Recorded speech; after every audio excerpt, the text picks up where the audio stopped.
Ladies and gentlemen, we have reached a point where even the mainstream media has begun to turn on Doctor Who. Russell T. Davies in particular with this article right here. Doctor Who's regeneration, has the Disney gamble paid off? Spoiler, it hasn't. Those lucky enough to attend May's Disney upfronts at the North Javits Center were treated to clips, teases, and appearances from some of the world's biggest stars.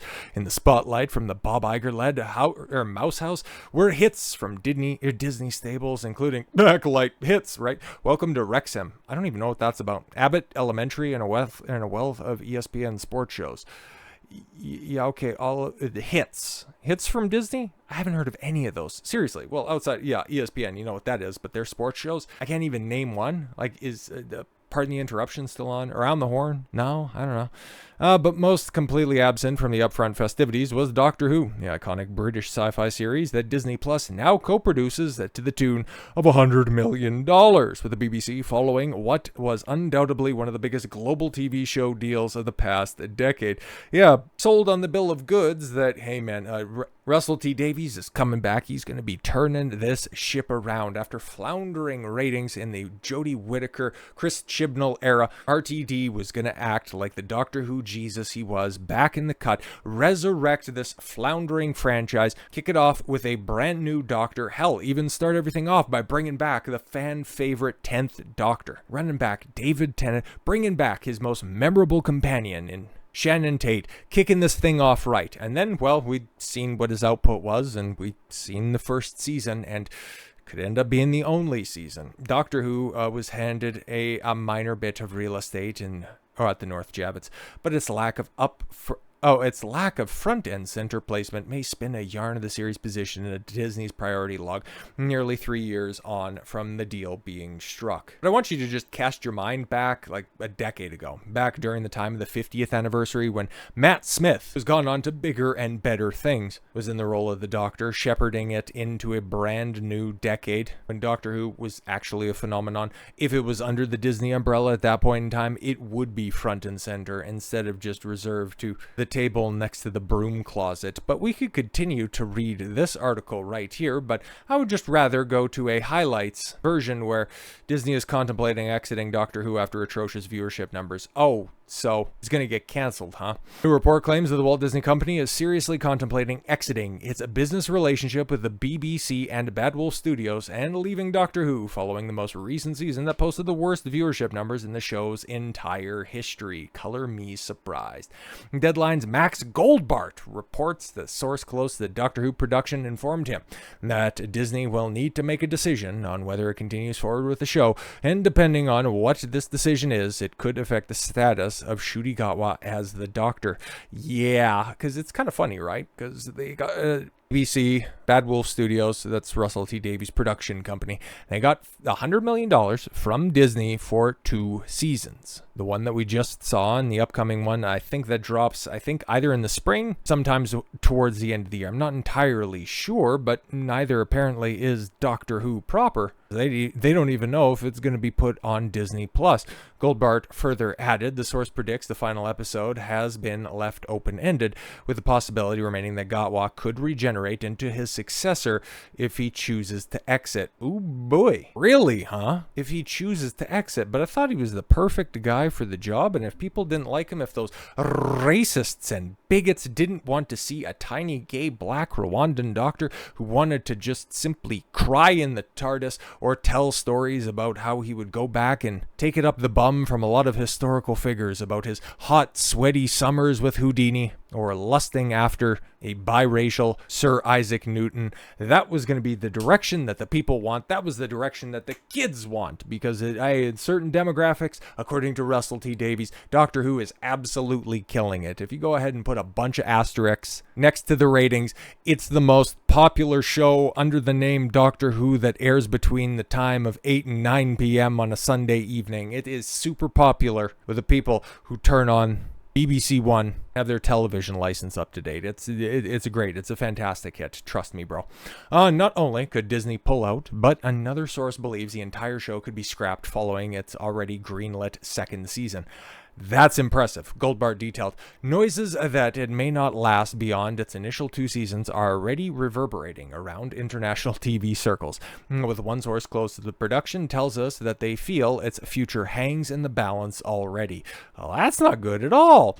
All of this comes in the wake of showrunner Russell T. Davies admitting the show's viewership numbers were not good. Yeah, exactly. And as I ran this back the last time, we took a look at the fan favorite episodes from the 14th series, because he's the 15th Doctor. My mistake. Next season, if that airs, we'll be able to just have 15th season, 15th Doctor. But what were the highest rated episodes? All right, 73 Yards and Boom, where the Doctor barely appears in either of those episodes. So yeah, we already have the companion departing in Millie Gibson with her borked storyline all wrapped up, and then yeah, you're gonna have the Doctor that you were gonna pitch as a brand new direction for Doctor Who, and him potentially hitting the bricks. Well, at this point in time and this trajectory, it looks like everybody's going to be hitting the bricks. But Davies made an appearance at a BAFTA event called A Life in Pictures Russell T. Davies, where he confirmed the show's ratings are not good. Yes, exactly. At a big circle jerk, he had to admit his greatest failure.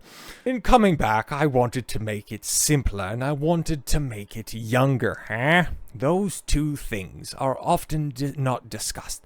You read reactions to it and people are missing that. It's simpler and younger, and it's working. The under 16s and the 16 to 34 audience as well is massive. Trust me, bro. However, despite the spin, he did admit the truth. It's not doing that well in the ratings, but it is doing phenomenally well with younger audiences. That's what we wanted. Right. That's why Zoomers were dominating the conversation in the aftermath of the series and after every release of the episode. All right, it was just people on social media mocking the stupidity. Davies also previously admitted that the ratings were not good. As reported by Doctor Who TV, he told Radio Times, "I'm very proud of it. You know, it might not be the ratings that we love. We always want higher. It's not great, but we could be doing better, but we could be doing worse too." Building over a 28-day period. Okay, so over a month, episode 1, already has 5.6 million viewers, which is still lower than your run-of-the-mill Capaldi episode, not to mention a Tennant or a Smith episode. Better than Jodie Whittaker, but come on now. This was supposed to be a course correction from that disastrous trajectory. And still, how do we confirm those numbers? Because you just say that. What about the other historic lows, okay? You have 3 of the 5 worst viewed episodes in that 14th series. How do you explain that? Oh, it does well over a month. Shut up. He also attempted to spin the show as a success because it was already allegedly reaching a youthful audience. I was brought back to bring in a youthful audience. Yes, known for your television exploits some 25 years ago and writing other youthful shows like Queer as Folk. What are you doing, Russell? I was brought back, yes, for a youthful audience. That's been massively successful. Just trust me, okay? The audience, no one ever gets is the under 30s, and they don't watch television anymore. But yeah, of the 6 remaining, we got 2 of them. But those figures are astronomical for Doctor Who, and that's a top program in that bracket. Yeah, with numbers that we don't release. And when you can verify some numbers, well, they don't end up looking good. The rating for the show is atrocious. The debut episode overnight ratings in the UK only clocked in at 2.6 million viewers. I mean, yeah, we got the full list that's right here from Doctor Who TV. Shout out. Episode 7 bottoming out at 2.02, and then the +7, okay, not counting for the weirdos that are clicking refresh, okay, nothing got to 4 million. And your penultimate episode bottomed out at 3.05. That is the lowest viewed full stop Doctor Who episode in history. And taking a look at that finale, one that was universally derided by everybody, even people that thought that, hey, this season, it's not great, but it's not terrible. It's not as bad as those bigots say it was.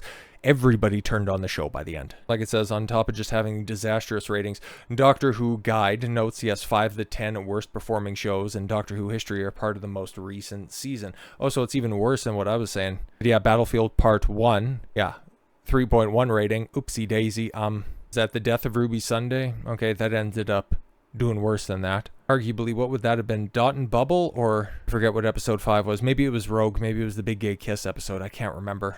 Could be on that same footing. But yeah, it's 2 of the top 5 and 5 of the top 10. The show never even made it onto Nielsen's streaming charts in the United States. Disney paid $100 million to not even be registered in the ratings. Let that one sink in for a second. So what do you make of this report that Disney might back out of Doctor Who and the show could be over after its second season? I think that there's a very strong possibility of that. I really think that even as dumb, even as frivolous with cash as Disney has been, especially, $180 million for the Acolyte, they ever going to get a return on that? Absolutely not. Did they get a return on Doctor Who? Let's just compare and contrast that for a second. Run back those streaming charts from Nielsen. The Acolyte, at least at one point during its run, did register on those Nielsen charts during its first week. Didn't ever again.